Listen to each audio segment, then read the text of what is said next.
After the ninth season of Barney and Friends, as well as some great home videos, the series is starting to get some changes. In 2004, Karen Barnes became the new executive producer of the series, replacing Randy Dalton. During the time, management decided to revamp the show, beginning with season 10, in order to appeal international broadcasters. This change means that the show can no longer follow the traditional half-hour format. Instead, breaks the episodes into 11-minute episodes and adds some segments in between, such as the Barney Tune segments. But only 5 of them are made, for some reason, and never been released onto home media until the 2010s. When they re-air season 10 episodes, they are replaced with the Barney's Music Box segments, but we'll cover that once we get into season 11 next time. Another segment that they have made are the Let's Play with Barney segments that air in America. In those segments, we see kids doing fun things, and that's pretty much it.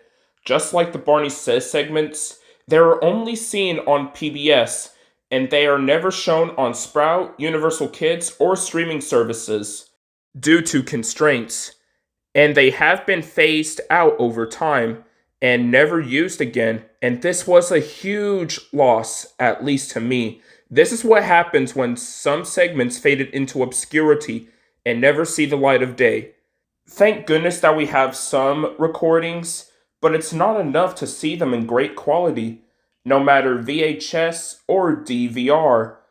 All of those obscure segments that are available to see are the ones uploaded by John Yuckwood, the Barney Dump, 90s Nostalgia, and of course, our friend Barney. Phew, now I got these obscure segments out of my system, let's talk about the dinosaurs.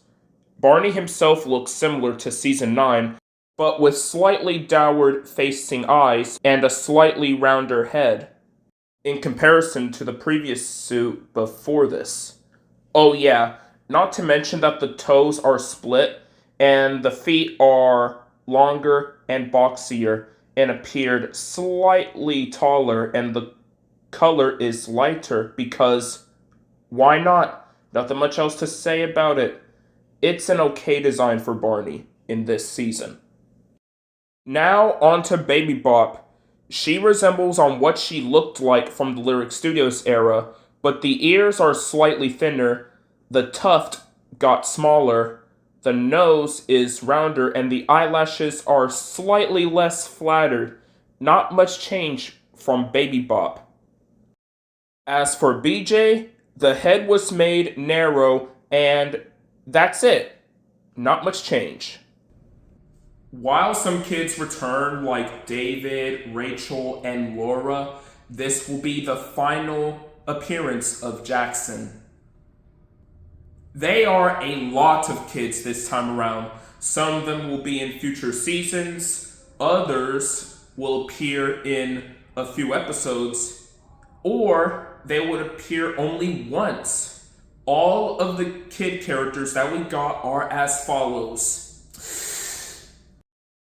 Ryan, Olivia, Tracy, Amy, the twin sisters, Sophie and Sadie, Ethan, Allison, Emma, Lindsay, Claire, Bethany, Lassie, Lucas, Melissa, Peter, Scott, Josh, Bridget, Danny, Haley, Riley, Samantha, Carmen, Adam, Matt, Brian, Hope, Kathy, Audrey, Becky, Michael, Jake, Melanie, Abigail, Jason, Jessica, Madison, Matthew, Patty, and Kelly. God, that's a lot of characters. And no, I am not going to list all of the guest appearances, otherwise, we'll be here all day. Now, I've saved the best for last. Let's talk about Riff, the 6-year-old Hordosaur and the cousin of both BJ and Baby Bop. He was created by Karen Barnes herself and Shanu Mast. Look, I know that people had mixed feelings on Riff. People like him and others don't like him. But what do I think of him? Well, I think that he is an interesting and a really good and likable character, and he fits well with the rest of the Dino fleet, and his voice actress, Michaela Dietz, does a great job voicing him, along with Adam Brown. As you may remember, he is one of the performers who performed BJ in EIEIO in some shots.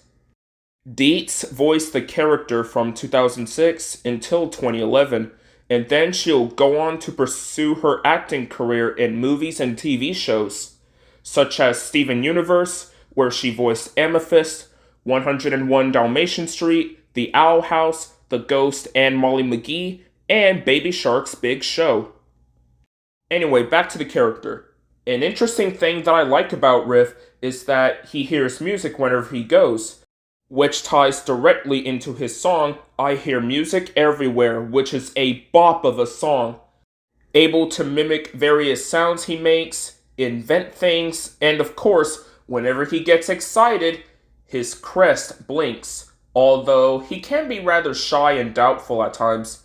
But he often needed some encouragement of his friends, including Barney. That's why I think Riff is a likable character. Seriously, why does anyone doesn't give Riff that much attention? Like, seriously, hashtag justice for Riff. Moving on! While the caboose and park remained largely the same, but the roof at the gazebo was taken off, and they added magical musical stepping stones, and the green closet now appears inside. But other than that, the set remains the same. Also, there are some alternate versions of certain episodes, such as Movement, Butterflies, and Glad to Be Me, where it contains the famous I Love You song and not A Friend Like You song. And some of them will be on a Hit Entertainment compilation DVD, Season 14, or on a streaming service. And because of that, they are hard to find. If someone from the UK or US remember those alternate versions, please find them. It will be much appreciated in terms of lost media. Now on to the episodes. One of them can range from good, okay, or just downright bad, so I'll start off with the good. Welcome Cousin Riff and Special Skills are amazing episodes where Riff had moved over to town and was carried over right after Let's Make Music, while Special Skills is a pretty good episode of Riff making music for putting on a puppet show for the Three Little Pigs. Winter and Summer are enjoyable episodes of Baby Bop waiting for the first snowfall of the year, and BJ and Riff tried to do summer activities and taught us that there'll be plenty of time to do the things that they want. Butterflies and Bugs are also enjoyable, of learning about butterflies and Baby Bop taking care of her pet caterpillar, Monty, until he becomes a monarch butterfly, and Bugs because Riff was a little afraid of them after one of them bit him, and once we reach the nighttime scenes, Riff is not afraid of Bugs anymore.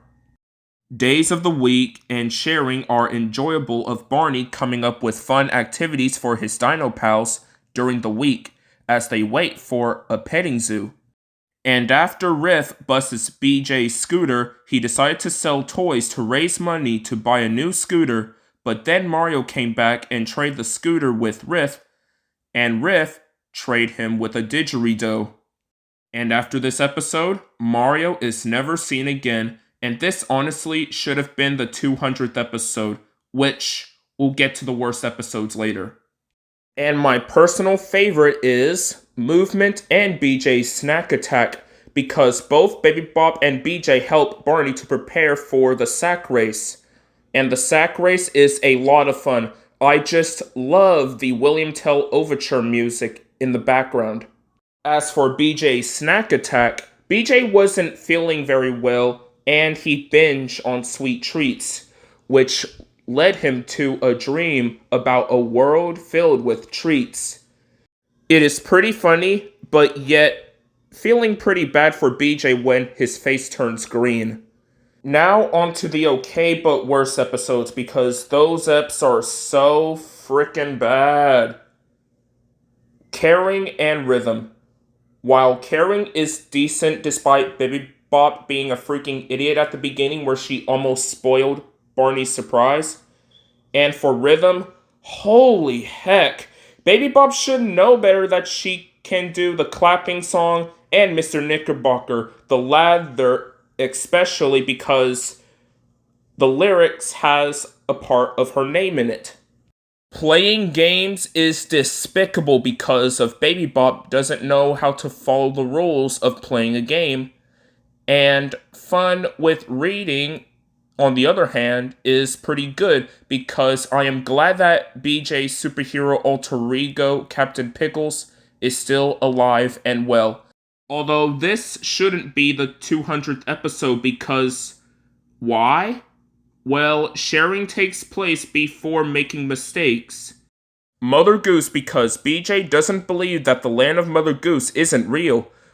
But he has been there in Barney's Rhyme Time Rhythm, which is a continuity error, and it absolutely contradicts it.